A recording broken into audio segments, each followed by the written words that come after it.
All right, in this series of videos, I'm going to be answering questions from my comments. And then the first question I have is from Isabel. And the question was about how to teach yourself music production. It's a very vast thing. You have a whole lot of information on YouTube. You have a lot of websites. You have AI platforms that'll do it for you, but you want to teach yourself. So let's lock in on teaching yourself. If I could break it down into three simple things. So first thing I want to say is that you want to commit to a platform. Rather you want to use an MPC, FL Studio, any type of platform that you want. I don't care what it is, but learn to commit to one platform and get good on that platform. I think that you could slow down your learning process if you try to learn something on one and then switch over to another one and start over again. All these different platforms have their own workflows, from hardware to software in between. So I think that the first thing that you want to do is commit to one platform.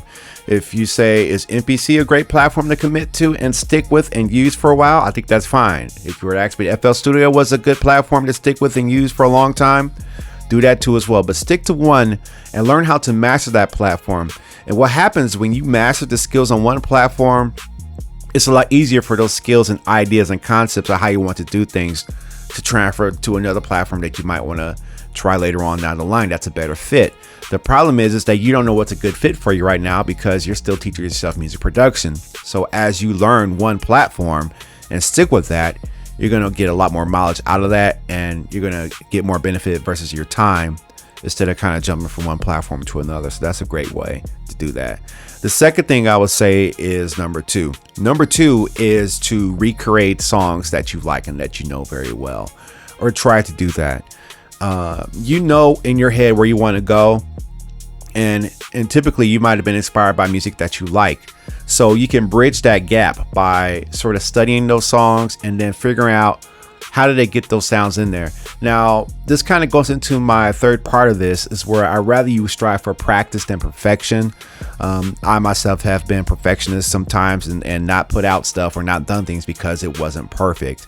But what I've been learning is that it's not necessarily the perfection that you want to have, it's the practice, because with the practice is what you get good at. So continue to practice, continue to learn. But going back to my second point, songs are a great teachers tool, a great self-teaching tool that you can use to imitate and to create. As you imitate, because you're an individual, there's no such thing as perfect imitation of anything. So as you're an individual, you're going to find your own sound and your own way of doing things.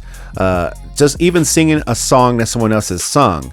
Yeah, you may sing the same lyrics, sing the same pitch, even try to match some of the inflections. But on top of that, your voice and who you are is an individual, and it's going to create its own sound. Same thing with recreating songs that you like or that you know.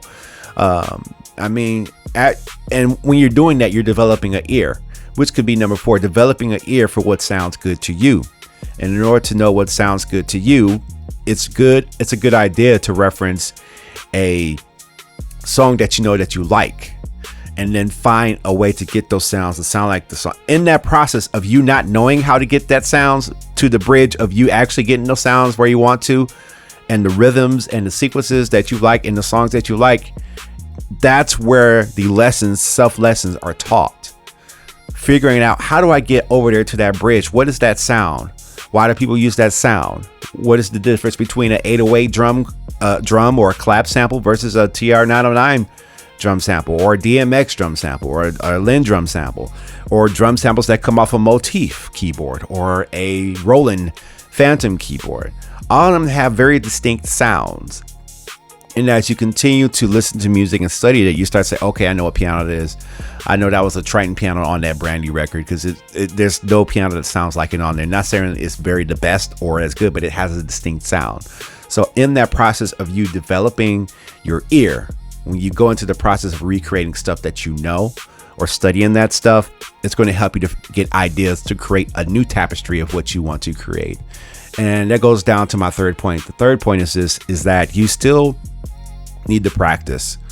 There is no, I compare a lot of things to a lawn, right?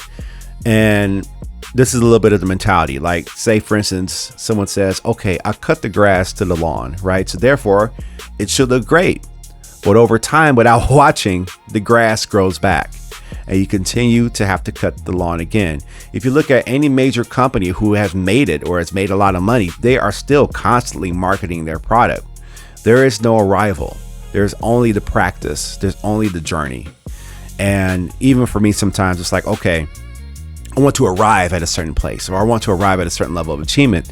But once you get to that top of the mountain, the things that make you stronger aren't there to make you stronger anymore. The climb is over with, but the climb was the actual thing that made you get stronger. So in this part right here, as far as teaching yourself how to produce music or to do anything like that, you have to constantly be in practice. You have to really set aside time and dig deep, or just find ways to kind of continually work at this thing. And as you work at it, your practice and your skills levels will grow up. Don't ever think that you certainly arrived at a destination, because once you reach one hilltop, there's another hilltop to go to as far as sound or achievement or music production. So constantly stay in practice, constantly develop your ear, listen, study music you wouldn't normally listen to, study artists that you wouldn't normally listen to by listening to their music. Because as you understand more equipment and understand more gear and sound, it's going to build and develop. So I hope that helps. If anybody else has any questions, just leave a question in the comments below, and let's keep this conversation going. I'm Delio. You're watching the Delio TGK YouTube channel. Please subscribe, like, and comment below. Please.